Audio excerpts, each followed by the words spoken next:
আসলে যেহেতু সবাই আমাদের ব্যস্ততা চলে যাবে, ব্যক্তিগত না বলেই নয়, সংবাদ মাধ্যম হচ্ছে সমাজের গর্ব, রাষ্ট্রের চতুর্থ স্তম্ভ হচ্ছে গণমাধ্যম। কিন্তু বাংলাদেশের প্রেক্ষাপটে আমরা দেখেছি আসলে রাষ্ট্রযন্ত্র যারা ক্ষমতায় থাকে তারা গণমাধ্যমকে নিজেদের মতো করে ব্যবহার করে।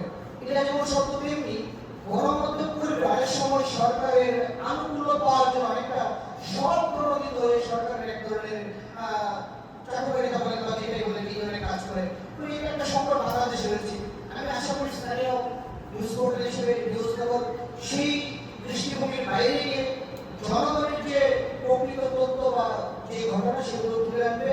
আর একটা জিনিস মাথায় রাখতে আমরা দেখি যে আসলে সাংবাদিকতা করতে গিয়ে একটা মানুষের রাজনৈতিক হিসেবে তার একটা আইডিওলজি থাকতে পারে, একজন সাংবাদিক তার রাজনৈতিক আইডিওলজি থাকতে পারে, সে এরকম না। প্রত্যেকটা মানুষের রাজনৈতিক আইডিওলজি থাকতে পারে। আপনি যখন